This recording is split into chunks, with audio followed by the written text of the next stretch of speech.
I just think we'll give it a couple more moments to let people in, and then obviously we'll kick the evening off. So we should start shortly. Thanks everyone for joining us.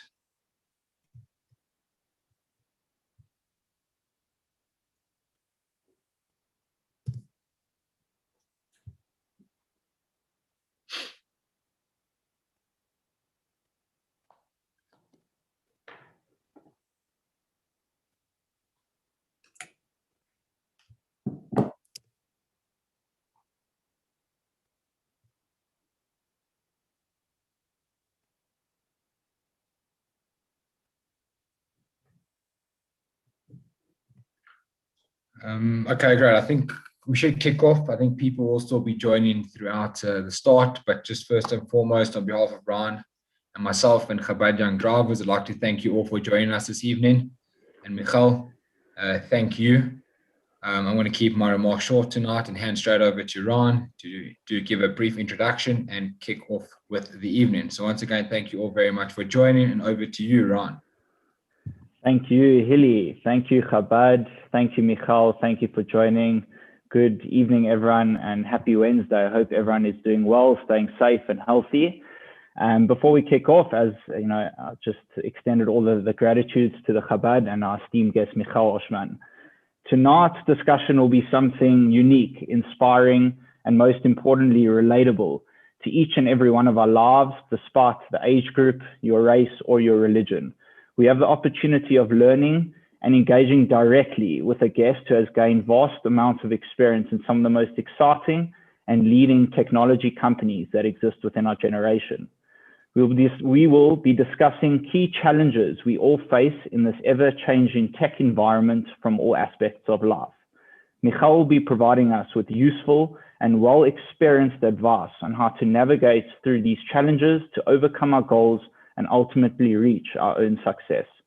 As a brief introduction, Michal Oshman is the head of company culture, diversity and inclusion and employer branding at TikTok, Europe, Middle East and Africa, and was formerly responsible for international leadership and team development at Facebook. Throughout her career, she has trained and coached hundreds of tech leaders.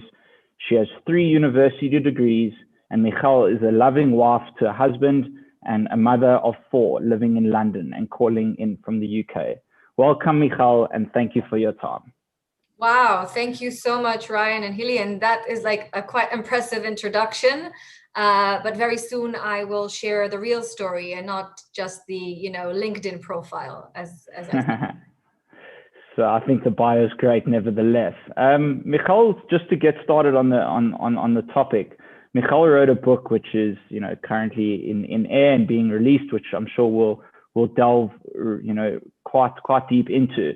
The book is titled "What Would You Do If You Were Not Afraid?" It's behind Michal. She's got a poster over there, and it's been a huge inspiration to many. It's taken off by storm. What we're going to request the audience is something slightly different. So all you attendees, please can you ask yourself this question: what would you do if you weren't afraid? There's no limit to this question. It can be anything from a simple achievement to something more long-term. And please leave your comments in the Q&A box below. And during the course of the webinar, we'll have time to discuss this and some of the fears, and Michal will aid you in terms of some practical tips on how to overcome this. But just to get started, let's get off, by getting to know Michal a bit better. Please share your journey with us, how you got to be doing where you are currently. Thank you, Ryan. And I love keeping things, I really hope in the next hour I get to know you and Hilly and the people that are with us. I wish I could see all your faces, but I can feel your energy in the call. And I'd like to keep things very real. And yeah, sharing comments will just allow us to understand where people are. But I also want to be very respectful and empathetic to what is happening at the moment in South Africa. And fear is a feeling. Feel is a human experience that is really important for survival. And we often fear things because it helps us protect ourselves when we know that this is a place that we shouldn't go to or an act that we shouldn't do. And of course, if a lion is kind of chasing you, I don't know what the best advice to do in that case, but it's kind of completely legitimate to feel afraid and to probably escape. But the fear that I've been writing about and that I'd like to share with you today is a different kind of fear. It's the fear of ourselves. It's the fear of failure. It's the fear of not getting things right. It's a fear of maybe not living the life that I was supposed to be living. It's a fear of not living to my purpose. So it's a different kind of fear that often gets in the way of us living a meaningful and joyful life. So I just wanted to, so what is in your way to live your life, to live in a fulfilled way, and to bring yourself to the world in a meaningful way? But we are going to talk more about that. So what is my story, did you ask, Ryan, and why did I write the book? Yeah, I think let's get a bit of an understanding where you came from. You were in Israel, you were now in London, you were at Facebook, TikTok, you wrote a book. Yeah. So like many of us, our journey starts, well, it depends what you believe in, but let's just say from birth. And I was brought up in a not easy, I guess, home situation. I was brought up to my parents in Israel, and we lived next to door to door with my grandparents, who were Holocaust survivors, and they were very much traumatized from the Holocaust. And my very early childhood memories are hearing the nightmares in the night and seeing them gather huge amounts of food and tuna cans and baby formula, kind of knowing that the next Holocaust is coming and just preparing themselves. And I write in the book how my grandmother used to shove chicken soup through my throat. And by the way, I can't smell and I can't touch chicken till today, because she wanted to get me ready. She wanted to get me a bit fuller, not in case, but when something like this happens again. So from very early age, I was, I guess, wired to be really afraid. And that, I guess, developed an anxiety in me. It also didn't help that my father was the head forensic pathologist of Israel for about 20 years. And for different reasons, I was exposed to death from a very young age and to trauma. So I actually thought that we were supposed to live a life of feeling guilty, of feeling always afraid, and that every day it has a great potential to be our final day. So that was going on in myself, and I was about to say in my soul, but I had no idea I had a soul. But at the same time, I wanted to please everyone. I wanted to make it worth for my grandparents that they survived the Holocaust. And then I tried to be perfect, the perfect daughter, the perfect granddaughter, the perfect soldier at some stage, and student, etc. So I put a huge amount of pressure on myself and actually didn't share all the bad thoughts that were going on in my mind. At some point, it became really hard to manage life, and I started going to therapy. I'm not going to tell you the 46 years of my life, but what I'm going to say is that for many, many years, I was looking back at my life and really blaming my parents, my home environment, all those things that I was feeling. And when I went to therapy, I revisited again and again my childhood experiences, and I kind of thought that I was damaged good, that there was no chance I could live a different life. I also tried medication. I tried everything I knew that was available to really help me heal myself. And at the same time, I had, as you mentioned, a great job, a loving husband. I had so many things to celebrate. I had 3 kids. Now I have 4, Baruch Hashem. But I couldn't see those things. I couldn't enjoy them until I made a discovery. And I made that discovery at the age of 38, about 7 years ago. And that's why I wrote the book. I discovered the healing Jewish wisdom and psychology that I had no idea existed. I grew up in Israel in what we call, I don't know, a culturally Jewish or secular home. I'm very careful with putting people in boxes. But for me, Shabbat didn't mean much. We never did Kiddush. We never practiced or really connected to the spiritual side of who we are. We just acknowledged the fact that that's how we were born. But that changed at the age of 38, and I'm going to hand over to you because I don't know how much detail you want me to go into. Sure, that's very interesting. I think it gives us a nice little picture. I think, before getting more into it, we can move on to, what the topic of tonight's discussion is, more navigating, and it obviously resonates exactly what you're saying, and it really resonates with me personally. But the topic tonight is navigating life and business in an ever-changing tech environment. How do you specifically feel like this topic resonates with you? Are there any specific challenges or fears? You mentioned your biggest fear was your fear of failure or your fear of yourself, but is there any specific event that led you to, trigger that one day waking up and realize, you need to actually change the way you're reacting, and that ultimately steered the way you are and shaped the person you are today. Yeah. Absolutely. So first of all, we call today navigating life and business, but they're the same, because we are the same person, and regardless of what we're doing, if we're being in life or in business or anywhere else. And I really deeply believe that once we're clear about who we are, the navigating becomes much easier, because we know who we are, what we're here to do. And then when you know where you're going, there's a good chance that you're going to get there. And if you're not there, so it's not there yet. There's still a journey to take. But why am I saying that, Ryan? Because I think one of the few, or maybe more than a few, mistakes that I made early in my career, and it was actually at the phase when I left Israel to London 17 years ago, I felt quite lost. I was a bit lost in my career, and also but knowing who I am. And at that stage, I started getting lots of feedback about, you should be this and you should be that. And I actually started changing myself in a way that wasn't being authentic to myself. And it was about a comment, let's say, that I got from a male manager that said that I'm too emotional and that I should be businesslike. And actually, I'm talking too much with my hands. And initially, I did sit on my hands for 6 months. Because I didn't have enough confidence to be clear that it's okay to speak with my hands, especially since I'm Israeli. And it's okay to be emotional, because it means that I care. And by the way, emotional doesn't mean burst in tears, but just expressing my feelings when I have them and I want to put them on display.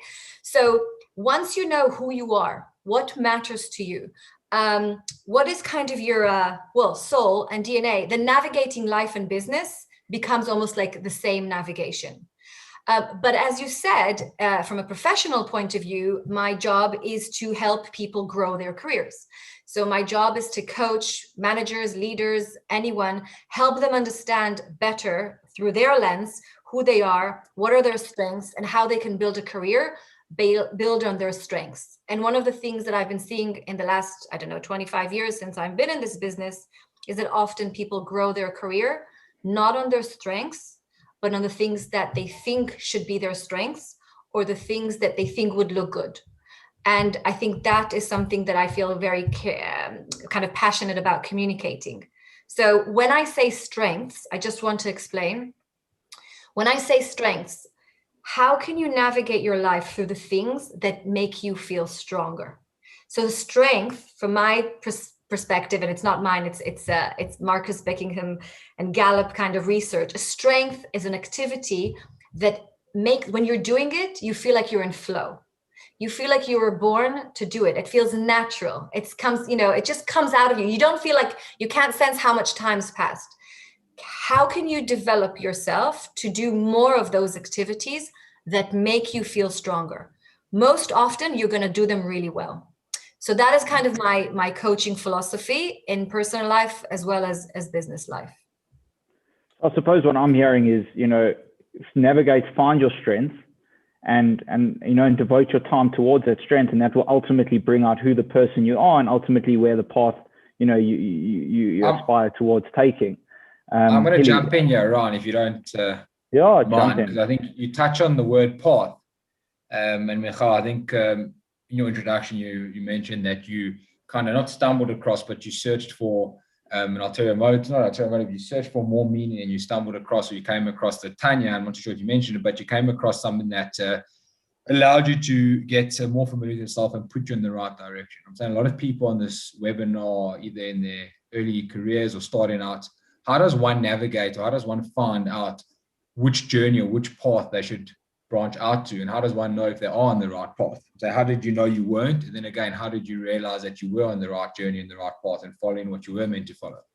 Oh, we didn't agree on hard questions. Those are for later. We're saving the hard ones for later. Don't worry. Hilly, that's the $7 million question, right? So I think a few things. I'm just gonna answer, Healy, from my own voice. Okay, that's what we want to hear. I think it's good. I'm answering from my own voice. So, and I'm please bear with me. The 100 people on the call when I make this connection. One of the first steps to be able to navigate is to really know that you have a soul inside you, and that you're here to do something meaningful, and that everything they're going through is part of your growth journey. And to truly believe in that you have a godly, unique soul within you that wants to grow and wants to evolve. And sometimes when you're not on your right track, you will feel bad. And that is a signal from inside of you to say, hey, those fancy things or those beautiful things that you're collecting, they're not going to bring you joy because you're here to do something else. And I don't mean extreme something else is like pivot your life 180 degrees, but just be able to be honest and ask the right questions. Who am I and what am I here to do? And when I say that, Hili, I don't mean, am I here to be a CEO, but more, what's my unique story? What's my unique talent, and how can I bring it to life? One of my favorite, I guess, Jewish sayings is, the day you were born was the day that the world was missing you. Each of you, Ryan, Hilly, me, right? My children, the day we were born was exactly the day that we needed to arrive to this world.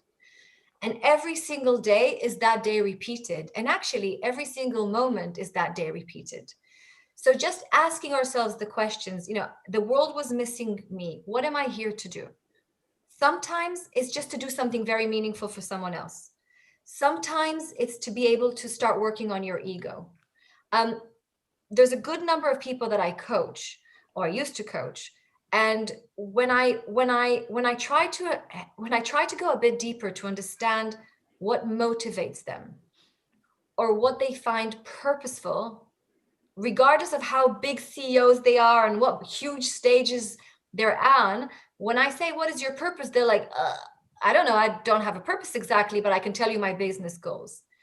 So I think the first thing I would say, Hilly, is like, for people to look inside and to be able to say, to ask themselves, what matters to me?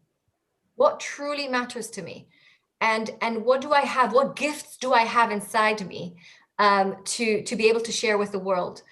Someone messaged here, I don't know if it's privately or not, but someone wrote to me, my biggest fear is to speak on stage.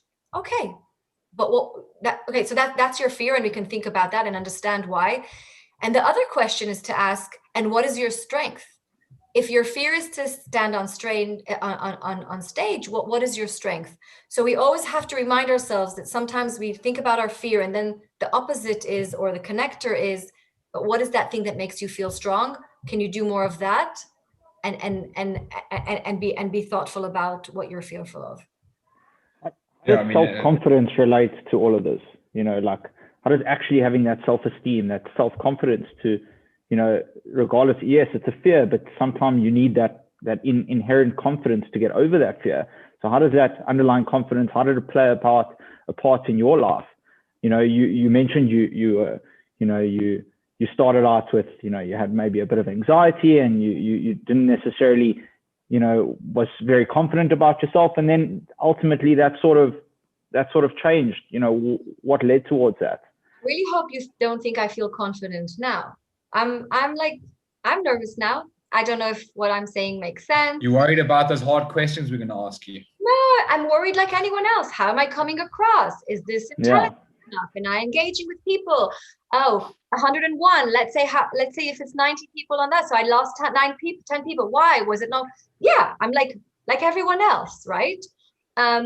But at the same time, when I have these dips in confidence, or, when I have these falls in confidence, I remind myself, wait, I'm feeling maybe less confident now, but I know why I'm doing this webinar, because I have a mission. I know why I'm speaking with you too, because I trust you.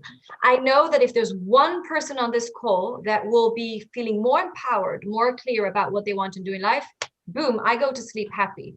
So yeah, that's how I keep on. Well, you've already got two. I know that, myself and Hilly. And I hang out with the right people, by the way. So in the book, I wrote about this person that I was dating and how he left me and broke my heart. And that's also part of life experience. And by the way, one of another favorite Jewish wisdom, quotes is, there is nothing more complete than a broken heart, which I love that, because when he shattered my heart, when he broke me to pieces, I thought I would be broken forever. But I realized, based on Jewish wisdom, that the only way to grow is actually to break. Because when you break, and no one wants to break, not from like someone leaving you or not being honest with you or I don't know, other things. But it's only through those breaking moments when we actually have a moment to look at how our heart was growing, even through the cracks, and to think about how am I going to grow through that pain. And to be honest, when I look back at what my grandparents have been through, the way that I grew out of it is actually to be more resilient, I think. And to really appreciate the fact that I do have an opportunity now to do something meaningful. So going back to the confidence, also surround yourself with people that are your cheerleaders. I made a really wise decision 20 years ago to hang out with my husband. But we have to make the right choices with people that are making us feel confident and strong and good. And the people that don't make us feel that way, they're out. I think you mentioned about people who make us feel confident and the ones that don't, kick them out. Mentorship. I think it's quite a relevant topic in my life, and I'm sure in other people's lives as well. How important is mentorship for one person, and how important was mentorship in your life? And do you have a mentor? And who is he or who is she? Wow. Ellie, which list of questions are you reading from? I don't know. I'm just, we said we're going to keep it casual and just have an open conversation. Mentorship is huge. And I'll tell you why, but it really depends what type of, right? Not a million hours and long conversations, a mentorship that is here to solve and is very focused. Listen, I really believe in making impact and being very specific, and I'm very goal oriented, even when it has to do with, personal experiences and missions. So yes, mentorship is really important. We each have an obligation to offer ourselves for others to help them grow. It's the right thing to do. I think mentorship sometimes lacks some honesty. So I think one of our roles as mentors is ask lots of questions and help a person really discover themselves, and talk less and listen more. I've had mentors that I had to sit down and listen to them. Let's say they took 80% of the talk and I took 20. I think if we can, as mentors, listen for 80% and then voice our experiences and ourselves for 20%. I know today I'm talking too much, but I've been invited to talk, but normally I talk less. Oh, we wouldn't want that. Yeah, I think it means you're excited. Yeah. We're going to take it in that way, so it doesn't matter what you think. I've got a question here that's been written by one of our guests. And it says, I'm 69. I've enjoyed several careers teaching drama, teaching Limuda, Kodesh, speech therapy, and audiology. But now I need something new. What questions I need to ask myself to take me on my next adventure? Okay, thank you. Do we have the individual's name? I don't know if the individual wants to be mentioned, okay. so I haven't. No, we don't. We don't. So hi to the person that asked this. Yeah. So first of all, I think it's wonderful that you're taking a moment to think about what's the next thing that you're going to do, and which talents and which passions and what of you are you going to bring to life through this next phase. I think it's beautiful. I think many of us, when we're on that kind of track of life, we're fearful actually of taking a moment. So I just want to recognize that, taking a moment. I think there's different ways of doing it. One could be looking back and looking at what did you say, first 36, 38, 39 years? Looking back. 69. Yeah.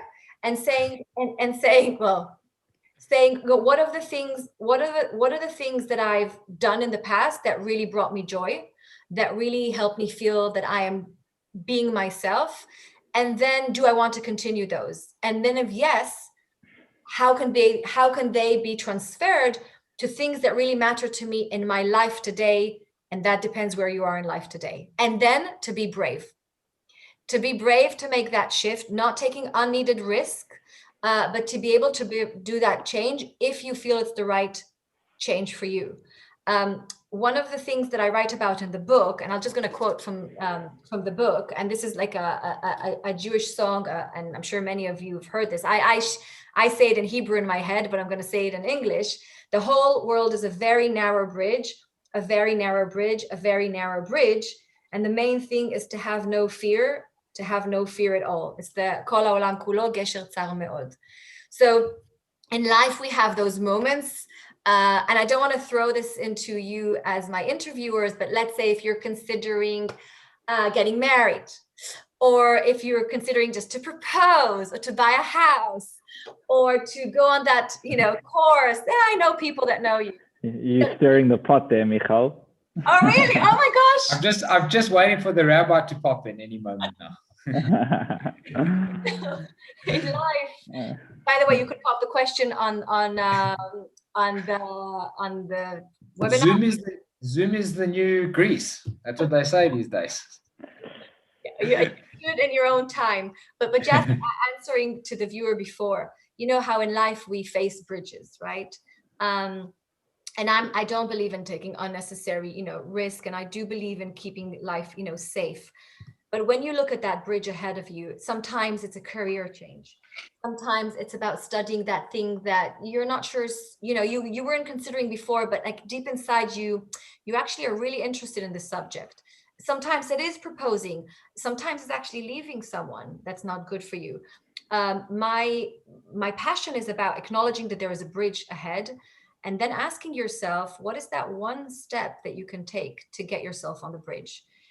You'll feel fear, you feel butterflies, maybe the bridge will be a bit wobbly in the beginning, but if this is your bridge and where you belong is on the other side of the bridge, how about you take one step forward? Ryan and Hilly today. Sure. I love it, I love it. I think what resonates with me here is you keep mentioning have no fear. How do you have such blind faith in what you do? So I think, listen, I talk about, obviously, what would you do if you weren't afraid? But by the way, this is a line that I saw when I worked for Facebook, right? So in the book, I was introduced to this mantra is on my first day at Facebook when I joined the company. Now I work for TikTok, of course, but when I joined Facebook, I think it was 8 years ago, and I arrived to reception, the first thing that I saw on the wall was, what would you do if you weren't afraid? And just at that time, I started learning about the Jewish wisdom. So first of all, like Hilly, just the idea that you can live a less fearful life. Let's put fearless aside for a second, because I don't want people to think that I don't feel fear. Of course I do, and it's important. Or that I'm not anxious at all. Of course I have my moments. But just the option of knowing that there is a way to live with more confidence, with more clarity, with more purpose, that was an eye-opening moment for me. So when you're asking me, Hilly, like, how can we be fearless? I think it's being, less, I think it's being able to have more clarity about, again, who you are and what you're here to do. And also remind yourself that, and I don't know how to say this in a nice way, but I'll just say it, that we're not in full control. And one of the things that really caused... We've all seen that this year, or this past 2 years, I guess. I think it's very interesting, I really, I like that point of discussion, be fearless. And I've always had that cutthroat sort of, mindset within myself, and also tend to hold myself to such a high degree of expectation. I always have a high expectation of myself. But, we live in a country, and obviously you in London and we in South Africa. And at the moment, I think a lot of people here, perhaps most people as attendees are South Africans, there might be some that are overseas, but I can't help to just resonate, currently what we're going through in this country. How can we not be fearful? How can we not have that sense of a saving mentality and just sitting and holding and not leaving our place, and rather wanted to be adventurous and outgoing, cross that bridge, overcome that stone? Maybe is there any sense of like comfort or any sense of, white light, or, I don't know what the right words are, but, resonation that you can give to us, or not necessarily us. I don't want to, segregate South Africa, but I think, it can relate to COVID as well. It can relate to the past year. I think it's not only ourselves that have been going through a tough time. I think this period has been an isolation as a whole. It's been a stress indulged period. I think people haven't been so willing to take those risks to go and jump off or over that bridge and get over that. So, how do we keep reminding ourselves that time will come, that let's not be fearful. Let's keep that positive mindset. Like, obviously the young drivers, this event, these webinars, we just aim to inspire. We aim to get some positive light. And obviously talking to you inspires me to sit here to want to go on a 5K run now, even though it's lockdown, but you know how it is. Ryan, thank you for keeping it real. I want to keep it real too. Listen, I like 2 days ago, I had a friend from South Africa, and she was telling me what was going on, and of course in full detail. And I thought maybe we should cancel the webinar today, because it felt like, maybe it's not the right time. Maybe it's, out of context. Maybe, how am I going to come across? And also even today, I thought, oh my gosh, I had the privilege to go and get my hair done when people are in lockdown. And, maybe I should wear, all of those thoughts were going through my mind. And then eventually, and again, it was going in my head. And you're right, Ryan. How can anyone think about these career bridges when people are writing on this chat, I just lost my job, people lost loved ones. So I just want to say, it's not fear, is something that we unfortunately will continue to experience and feel, but then we need to be able to find somehow within us as a community the strength to carry on and to survive and to thrive. And when I was, as I told you, I suffer from anxiety. When I had COVID, I was the only one in my family that had it, and my 2-year-old daughter was I isolated myself from my family. And my daughter, my 2-year-old daughter, she was scratching the door of my bedroom for 10 days nonstop. So I was in my bedroom, sick in a really big way, and I could still hear her scratch. Those are moments when you're like, I don't think I can continue doing this anymore, right?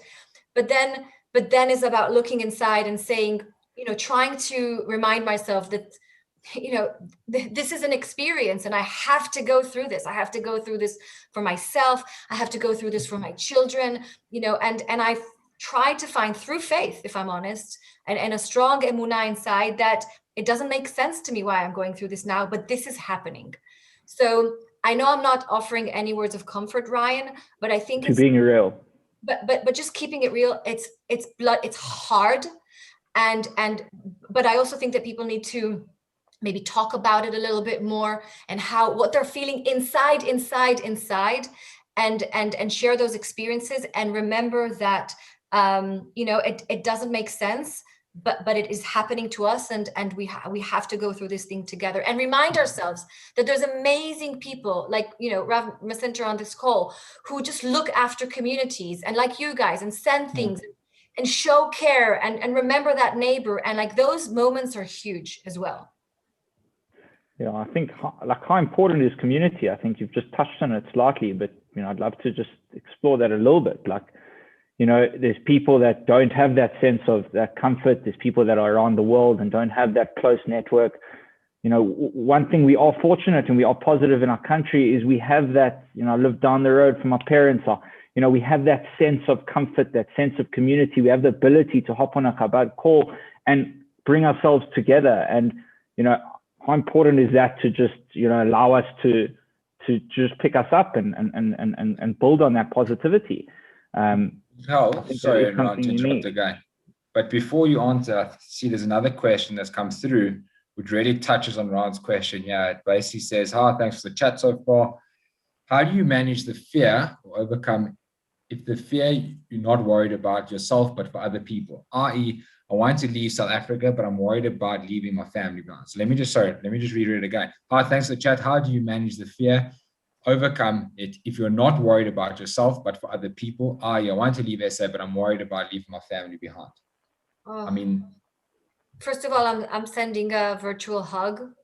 And I think that so many of us have been worried about, not about ourselves, but about our parents and our uncles and people that are maybe more at risk. And it's a very hard question. And one that I would actually ask, I don't want to say a mentor, but someone that you really trust, that also understands who you are and what's your, how you're wired. I, as someone that suffers, from worrying about things going wrong, I have to remind myself that I can only do what's best, or what I think is best, and really hope that it it turns out to be the right decision. I'm not giving you an answer because I think it's impossible. But those are the tough moments that we're facing now across the world, and specifically now in South Africa. But yeah, if you can speak with someone that you trust about this, and then someone that you trust that will give you, also their honest view, but also ask you in a more deeper way, what are you worried about? And kind of kind of measure the risk rather than the potential of making you feel better. Sure, interesting. Hilly, I'm not sure if you want to jump on. So I think let's pick up the conversation on more of a lighter note. Deal with more about working, so in a more of a healthy cultural environment, and just touch base on a bit of corporate culture. Some of our listeners are entrepreneurs, they are business owners, and I think it's important to define corporate culture. How important is company culture? What some tips you have for creating a diverse and inclusive company culture environment? Obviously, at the moment, we're increasingly in a virtual situations, and companies or entrepreneurs or even employees like myself might find it difficult to have that level of culture virtually. What tips do you have? Obviously, you have such vast experience in this tech environment, this tech world. How can we touch on just a bit of a lighter note? So I just want to acknowledge, Ryan, we're moving between subjects, right? And I think it's okay, and we trust our viewers for that. But I just want to acknowledge, like, between someone sharing about leaving their parents and moving, for them to maybe do the right thing, and and then jumping into a work place question. But we acknowledge that we're all living in this blended experience. And actually, this person asking about moving, they may be entrepreneur, as you said, on Zoom, yes. But then move away and they look after either a family or the children, or etc. So I just want to acknowledge that's why I'm saying I don't separate life and business and career. You're the same person, just in different settings. So going back to the subject of culture, and I don't know how much appetite that the people on the call have, but culture is the glue that connects people together. And by the way, I also believe that culture lives at home, right? So I say in the book that I'm the CEO of my family. I think I call myself CEO of something. So I'm like, is that your official title? Does your husband know about that? He's the CFO. He's the CFO. He makes it all happen. Chief financial officers. I don't like using acronyms if not needed. But joking aside, I do see myself as the leader. Let's use another description, the leader of my family. And what I mean by that, I see myself responsible and accountable to develop the energy, the environment, the experience of being part of this family. And I think I do the same at work. So culture is something that happens, right? This is how people engage with you, with other employees. It will anyway happen. And culture at home will anyway happen. There's always culture. The question is, are you intentional about creating a positive culture, or are you just letting things happen? And I truly believe about being intentional about the culture that you create at home or at work. So from a home environment, I'm very intentional about creating a culture of a Jewish family life. And as I said, this is not something that I was exposed to as a young or grown up, child to my parents. But at the age of 38, with having 4 children, I realized this is the kind of culture that I'd like my family to have. And this isn't about the practice of doing that or eating that. It's about identity. It's about the glue that glues my husband and me to our 4 children. At work, I do the same, not from the Jewish perspective, but what is that culture? What is that experience? What would I like people that I work with to feel? I love when the CEO of Microsoft says that in CEO, C represents culture. So he'd like to see himself as the executive officer of culture, not of product, not of finance, but of culture. And I think if we had more business leaders that realize that they're accountable for how people feel, then we'd see much happier employees and companies. Sure, amazing. I think culture is such a relevant topic amongst everyone, and it's so difficult to, I guess, people starting new businesses and today in a virtual world, I'm saying you can't really get a sense of that company culture. I know even going for a job interview, when you walk in through the corridors of that building, you get a sense of understanding what that place is about, what is that culture, just by engaging with the people. How does one, I'm saying, looking for a new job, even go about trying to identify the company culture or the corporate culture?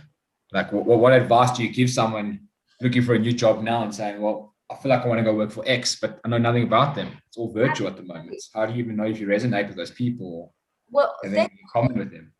Thank you for asking this, Hilly. I think so. Let's just discuss what is culture, right? Culture is that set of behaviors and experiences that people go through together, and they kind of know what to expect. So culture doesn't have to have like a fancy reception and an amazing food that you serve or this fancy coffee. Culture is the way that you spoke now, you and Ryan on the call now, when you made it relevant, when you were honest, when you were sharing, when you were empathetic, right? Like that is culture. So I think for any person that is thinking about starting a company, think about what you want people to feel and think about how you can make them feel that way. That is culture, right? So for a person, I'll tell you, I'll give you an example how I try to do that. I know now I have like lots of like hair done and makeup, la la la, because I had a big event at work today. But many days I thought that was done just for this event. I'm sorry, no. You're not that special, really. Oh no. You are, but not in this case. I'm kidding. But like on other days, I'm just done, right? I slept 4 hours. My baby woke up a million times at night. I forgot to send a presentation. I'm not winning. And to be able to sit in front of my team and say, I'm not winning today and I'm losing, and just being yourself, or sharing things that are going through my mind, that is culture. Because that will allow people to also be vulnerable and also be sharing and also being themselves. And eventually we know that people, how they used to say that people leave managers, when they leave their jobs, they leave their managers. Now we believe that people leave cultures. When you're not about, yes, it is about, Monica, it is about, I know that people use this word authentic, but people leave a workplace when they feel that they can't be themselves there, when they feel that they have to be putting on masks, when they feel that they have to pretend, when they don't feel that they belong. So as a manager, don't worry about nice coffee too much or perks. Worry about how you're going to make every single person that you hired or about to hire feel good about themselves in the context of your company, and that they belong and that they're safe and that they're cared for. That's what I believe in. That resonates with me. It definitely does. I'm getting so many either personal messages. I'm just getting a lot of WhatsApps and a lot of questions in the Q&A about like you say, you keep saying, follow your dreams, be positive, be confident. Have you ever had the initiative or the desire to go out on yourself and start up your own business with all the experience you have right now? Why haven't you done that? It was for the wrong reasons. It was for my ego. So I share this story in the book. I was when I was looking for answers everywhere, apart from my own, I guess, heritage. I was looking at all these Israeli entrepreneurs, and I was like, and all those girls that I went to school, and I was like, I want to be like that. I want to have a startup and like exit and like be really successful and be on the news. So I did actually start a little company. And it had like, I work for tech, but I'm not a very tech savvy person, I guess. So I started having these presentations with these investors and making like keeping my husband until late at night, making like everything look beautiful and la la la. And then one night before we went to bed, Yair, my husband, said, like, can you just remind me, why exactly are you starting this company? Like, what is the reason? And I realized that the answer was a very bad answer. I just wanted it to look good on my CV and on my LinkedIn. So thank God I ditched that idea. And so it's a very long way to say that I've yet to find something that I want to start a company for. But my mission is the book. And what I share in the book is my discovery of the Jewish wisdom that has the potential to heal people, and that is my business now. So that's I guess it's a venture on its own, right? In a book, it's probably more stressful than launching a business. And I'm saying the time that goes in, I mean, I couldn't imagine what goes into it. I mean, wow. I think first of all, it's just being very honest in the book and very vulnerable, and sharing the bad thoughts that I had going on in my head, and all of my, failures and things that I'm not things that are very personal to me. But doing that, hopefully, to be able to connect with people. I think that was a big task. But once I realized that I'm doing it, then I'm all in. And I really believe that once you find that thing that is yours, going all in is quite fun. Michal, the easiest part. I have a question here, and it really resonates to the book. It resonates to the fear discussion, and it's in the Q&A from an anonymous attendee, and I think it's very relevant. And it says, I've had a fear created in me from the way I've been treated as a woman in business. Now, we can relate this to tech, we can relate this to women in general, in business, in life, but the question is, how did you overcome the judgment and criticism, perhaps lack of respect leveled at you as a woman, that you would never be leveled as a man? I think it's such a relevant question today in where we are, and also to this topic. Thank you for the person that posted this question. And I don't know if you have any time or wish, but I'd love to speak with you offline. I was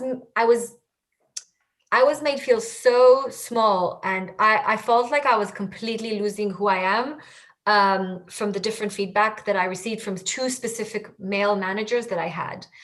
And I remember I felt really ashamed of myself, because when someone that you see as an authority figure, and I have respect for authority, I was brought up that way. When you have this respect to authority figure, and then they say something and you allow it to go so deep inside you, it's really damaging. And share it with someone, right? Share. First of all, I don't know the exact scenario, but share it. I guess, I'm really hoping that you're not next to that person anymore, but share it with someone that can help you build that confidence again, and remind yourself that whatever that person said to you, it's not yours, it's theirs. And that's something that I think sometimes comes with maturity and with going through some shit in life, that you realize that a lot of the stuff that people make you feel, it's not your feelings, it's what they're projecting onto you. It's easy to say and much harder to do. But for this one person, I'm obviously very happy to jump on a call and think about. But I do think it's about having people that you trust around you, sharing it, building back the confidence, and repairing that experience. And I guess that's the best I can say at the moment, because I don't have the detail. But I also want to say that as part of this mission around the book, people have been sharing with me their life stories. And in the book, I speak about forgiveness, and I think it's a topic that I'm really passionate about. And we're coming soon to the month of Elul, which is the month before the Rosh Hashanah and Yom Kippur, which is a really beautiful time with huge amount of energy to reflect. And when we reflect, we're invited to think about ourselves, and also think about the things that we can improve in ourselves, and I guess to take upon decisions that how we want to be in this new year. But it's also about forgiveness. I don't think we can always forgive, unfortunately. And maybe Rebbe Masinter will say something different. I can only speak from my own voice. I've heard from people that read the book that there are things that they really want to let go of, and memories that they want to let go of, but they can't forgive. So I just want to separate these 2 things. Some things are not forgivable, things that have been done to us, God forbid, really damaging things. But I do think that we can make an effort to move forward and continue with our lives, and maybe try to let go of some of the past to be able to focus on the present and the future. It's very hard to do, but living in the past is very hard to evolve your life at the moment. Yeah. Thank you. I'm sure that guests will really appreciate that advice, those words. I think it was very meaningful. Hilly, I'm not sure if you want to pick up any other questions in the audience. There are a few other questions. I think there's a common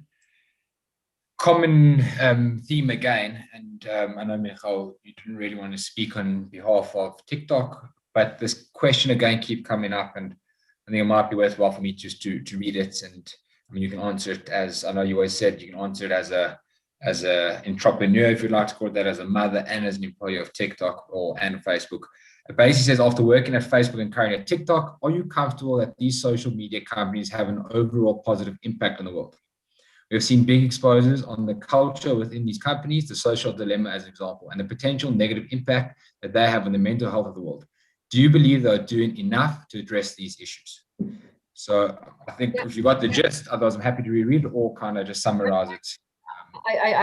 I'm seeing it now in the chat. Oh, okay. So I think I'm going to come up quite a few times. Okay, so sorry, I also only saw it once. No, of course I want to answer. So first of all, I'm here this evening wearing my, I guess, author hat, mother hat, leader of my family hat, as we said. And yes, I've been working in social media for quite a bit, and as this person said, in Facebook for 7 years, and now in TikTok. But what I'm answering to you is like obviously my personal voice. I'm not representing, the company in any shape, form, or form now. I believe that everything has the potential for good, and I believe that there's huge amount of goodness that comes from every evolution, and that includes social media. Personally, I myself, and I encourage my children to utilize social media for their own growth, for connecting. But yes, of course, that, and I'm not going to kind of not touch on that often social media is used in a damaging way. And actually it's one of the examples is what's happening now after the European football games and the horrible racism that we're seeing after Sunday night's match. I don't know how big it is in South Africa, but obviously here in Europe, we've been obsessed with football. As we chatted. So you're allowed to speak about the football now, since the results didn't go in your favor, should I say? I don't want to say it. That England lost? Yes. I feel like you're in the Zoom. No, but do you know what I mean? Like that's the side of, you could say that's the side of social media that can be really, upsetting. At the same time, social media is used to condense and fight any kind of hate. And really, really make a clear message around fighting for diversity and inclusion. So I don't want to do a long-winded answer. Anything and everything has the potential for good. I believe in social media. That's why, I've been working in these companies. Personally, I have 2 teenager children and 2 younger children. I love seeing my daughter mainly spending her time on body positivity on social media, which she really cares about, and on cooking. I don't know how to cook, so actually social media is kind of saving my daughter in many ways because she cooks for us. But obviously, I don't want to say educate. I guide her on how to use social media and where to be and where not to be. And that's one of my roles as a parent, I feel, in collaboration with some of the social media companies that she's on, is guiding my children what's good for them and what's not good for them. So it's also part of my role. I think that's crucial. I'm saying at the moment, I don't have any kids, but what advice do you have to the parents out in the world who, you need to monitor what your kid sees online. I think what can people do? Do you limit the amount of hours that a kid can have his phone? Are they not allowed their phone before bed? I wouldn't know what to do, to be honest. I'm definitely not an expert on this. And I know that there's like a lot of theory and actually, education on this for parents. I can tell you what I do. I am a very involved parent, and I really believe in boundaries. So I am a parent that says no in confidence, and I don't blink. And I think, I know it sounds a bit harsh, but I think one of the things that we all need, and especially young people, is healthy boundaries and finding their space to grow, but within what we kind of, describe to them, which is a healthy way of living. So yes, I do limit my children. They have, they're limited maybe that's not a good use of English. And I have access to what they do until I feel like they can do it by themselves. So I don't know how I sound now, but that's just my own personal view of how to help my children navigate life. Going back to the subject of our, conversation, navigating life today is also navigating how you spend your time on social media, as well as other things. I mean, agreed. I think if you can navigate social media, it gives you a good basis and ground to navigate life. I think it's kind of one and the same at the moment. I don't know if you differentiate between the two, or do you see it all as one? Do you have a virtual life and a non-virtual life? And I think that uh-huh. Again, it's kind of n of for me as a parent, it's an n of 2, because I only have 2 children that are social media and 2 that are younger. I think that I don't think they have a virtual life, but that's because we have a very robust community life as well. So as a mother, I'm very intentional. I know COVID is hard in this sense, but for them to spend time with our community, we volunteer as a family. So I try deliberately intentionally with my husband to bring into our family lives activities and areas of interest that are fundamental to what we believe in, like connecting as a community, like doing tzedakah and community service. So their lives, I think, is like quite rich when it comes to how they can spend their time. It's amazing. People are using, I guess, social media to do those things as well. I see now with the whole Tour de France, and how people are cycling to make a difference, and communities are coming together to cycle to make a change. I've seen a lot of charities raise funding to get bicycles into, I guess, the less fortunate and underprivileged all across Africa. And what they've done and the ability to gain that reach to millions of people, it's actually phenomenal. So I don't know how people raised funding 60 years ago when you didn't have social media. I don't know. I think you're limited to your community. You're limited to the 10 people you know in your community, and it's phenomenal. It really is incredible. And every time I see a campaign and that, like that, the kind of doubling what you spend is like, oh my gosh, like this is incredible. And and I remember when I was working for Facebook and all the crazy amount of funds that they get through different campaigns for charity is incredible. And as I said before, there's so much positivity and so much goodness. We just have to navigate to that as a task. Unfortunately, we are running out of time. We're going to go one more question. Ryan, do you have a question? Should we go to the audience? I think just a lighthearted question on, what does the future look like in your eyes? What is this new norm? What is this, where does the world go from here in the next year when everyone's vaccinated? Are we reverting back? Just more of a lighthearted. What's the next big thing in tech? Just to keep that motivation, keep that light, keep that fearless attitude. What can we leave this discussion with? Having remembered this talk, what last 2 cents do we have? Of course, I don't know. I'll tell you what I do know, Hilly and Ryan. I know that there are amazing people in this world, like you, like Hilly, like Rabbi Masintra, people that care deeply about other people, and they do things because it's the right thing to do.